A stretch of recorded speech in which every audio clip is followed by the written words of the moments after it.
AMD sudah merilis AMD seri AM5, di mana umur dari AMD ini sudah mencapai 1 tahun ya, yaitu mereka dirilis September 2022, di mana memiliki banyak perkembangan dari segi spesifikasi untuk AM5 ini, di mana dia membawa spesifikasi memori DDR5 dan juga PCIe generasi kelima gitu. Dan tak lupa dia adalah soketnya sudah seperti LGA, seperti Intel, dimana jarum-jarumnya sudah ada di motherboard, tidak lagi ada di jarum-jarum pin yang ada di CPU pada M4 yang dimana sering terjadi pembengkokan pin gitu. Jadi ini dia adalah salah satu perkembangannya menurut saya itu cukup mantap gitu. Nah, setelah hampir 1 tahun itu, bagaimana sih perkembangan AMD Ryzen 7000 series ini, dan bagaimana perkembangannya dibandingkan dengan AMD AM4 atau bahkan dari kubu sebelah yaitu Intel gitu. Dan di sini memang AM5 ini masih belum begitu oke ya untuk dibeli karena beberapa alasan gitu.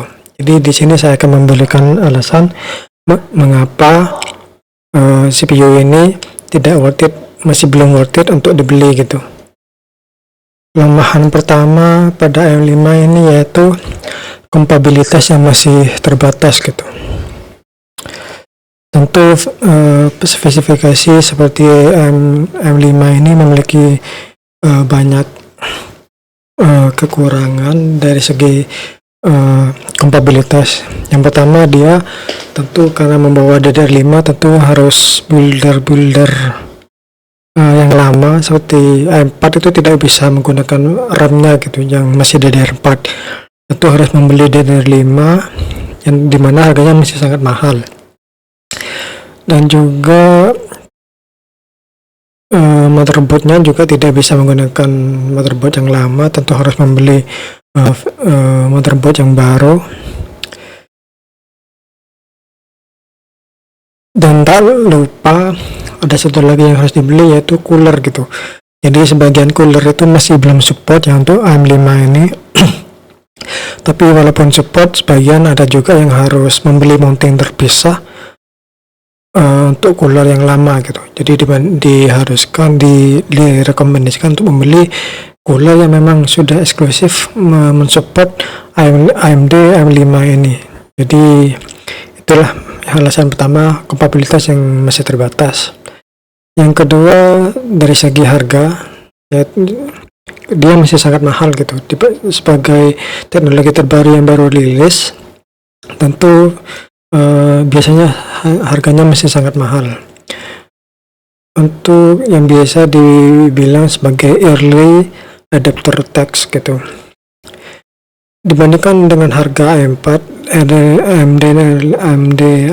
AM5 ini harganya masih hampir 2 kali lipat gitu. Yang pertama seperti AMD AM5 yaitu AMD Ryzen 5 7500F yang paling murah aja itu masih sekitar 3 jutaan gitu. Dibandingkan AM4 AMD Ryzen 5 5600 yang juga memiliki spesifikasi yang sama yaitu 6/12 thread, itu harganya separuh harga yaitu sekitar 1.500.000-an gitu. Selain dari CPU, tentu juga RAM baru juga sangat mahal gitu, yang dimana harganya juga sama hampir 2 kali lipat. Seperti DDR5 16GB itu sekarang harganya 1.500.000 ya, paling murah. Sedangkan tuh DDR4 itu sekarang 16GB itu sekitar 800 ribuan gitu. Dan tak lupa seri AM5 motherboardnya itu masih sangat mahal. Untuk seri terendah dari AM5 ini harganya sekitar 1.800.000-an yang paling murah itu. Dan dibandingkan dengan AM4 yang termurah itu bisa mencapai 700 ribuan gitu. Jadi bahkan lebih dari separuh harga yang berbeda antara M4 dan M5 ini. Jadi untuk itu sangat tidak disarankan untuk membeli M5 ini untuk waktu yang sekarang gitu. Kita mungkin satu tahun lagi mungkin udah mulai worth it gitu. Jadi untuk sekarang masih belum begitu oke untuk membeli AMD terbaru ini. Untuk alasan ketiga itu kenaikan performa antara M4 dan M5 ini masih belum begitu masif gitu. Jadi hanya sekitar 10%, 15% ya untuk performa gaming atau editing productivity yang lain gitu. Padahal untuk seri harga yang hampir 2 kali lipat itu harusnya memiliki performa yang juga harusnya hampir 2 kali lipat gitu. Tapi ya di sini hanya kita mendapatkan 15, 10, 15, 20% gitu coba performanya gitu. Jadi untuk menurut segi harga ini performa per price-nya itu masih belum oke. Selain dari CPU, RAM-nya juga masih belum begitu oke ya performanya di DDR5, yang dimana performa benefitnya itu hanya sedikit juga, tidak seperti DDR3 dengan DDR4. Ini adalah perbedaan DDR4 dengan DDR5 itu masih belum begitu sebesar DDR3 versus DDR4 gitu. Jadi jangan disarankan untuk stay di AM4 dulu atau build dari bawah dari AM4 gitu, atau kalian ke Intel seri 13 itu juga enggak kalah oke loh. Untuk alasan keempat itu AM5 ini masih ada bug, isu atau error tertentu gitu. Sebagai teknologi yang baru tentu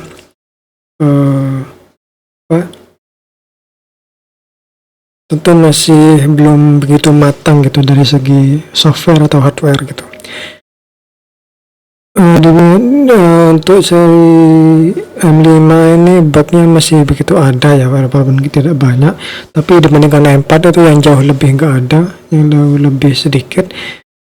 Ini tentu nanti memiliki pengaruh terhadap builder-builder yang ingin membeli AMD M5 ini. Di Reddit sendiri ada isu-isu kompatibilitas pada RAM dan BIOS yang juga masih belum begitu bisa bekerja sama gitu.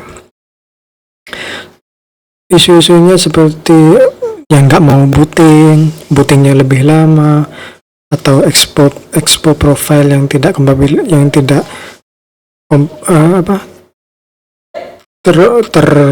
compatibility gitu. Karena memang ada beberapa isu yang ada pada M5 ini, seperti beberapa waktu yang lalu, seperti bulan Mei kemarin ada motherboard Asus yang dimana karena fungsi dari pengatur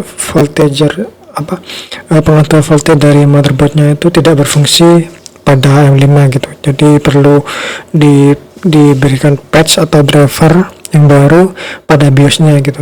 Apalagi Asus juga mengatakan bahwa kerusakan motherboard karena kelalaian atau kerusakan karena software ini itu merusak garansi gitu. Jadi sangat-sangat tidak masuk akal gitu alasannya mengapa ini justru tidak bisa bekerja secara profesional gitu sebagai tier 1 AIB dari AMD gitu. Jadi sangat disayangkan sekali sebagai Asus gitu, walaupun beberapa waktu kemudian AMD atau Asus itu mulai bilang bahwa kerusakan ini masih tetap ditanggung oleh garansi gitu. Dan alasan terakhir yaitu kompetisi dari Intel yang masih cukup ketat gitu untuk pasar CPU. performa dari Intel generasi ke-12 dan 13 itu masih sangat-sangat oke ya, termasuk dari AMD itu sendiri. AMD M4 ini masih jauh lebih baik itu dari segi performa daripada harga performa dari M5 ini yang harganya hampir 2 kali lipat gitu. Tentu sebagai PC builder tentu banyak pilihan gitu, apa yang harus dibeli, CPU apa yang dibeli dari segi dan bisa tim merah atau tim biru. Walaupun tim merah itu, tapi yang M4 itu oke, walaupun tim biru juga dari segi yang last gen seperti 13, apalagi yang 12 juga itu masih sangat-sangat oke gitu, masih DDR4, sama-sama DDR4. Tentu ini memiliki pertimbangan tersendiri bagi orang-orang yang ingin membuild PC gitu. Tapi bagi kalian yang tidak memiliki isu atau uang itu sebagai isu, maka M5 ini oke gitu untuk dibeli, untuk dipilih. Karena memang untuk alasan future proof ini tentu M5 ini akan mensupport teknologi generasi mendatang gitu. Jadi itulah 5 alasan mengapa M5 ini masih belum cukup oke untuk dibeli.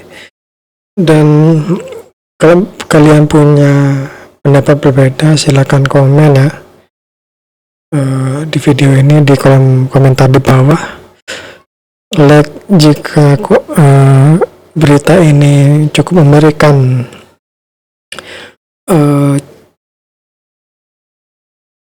pengetahuan yang baru bagi kalian. Dislike jika terlalu kurang oke dari segi penyampaian dan lain-lain, karena memang saya masih cukup kurang dalam memberikan materi gitu, jadi masih tahap belajar. Jadi ya kurang lebihnya mohon maaf. Sekian, bye bye.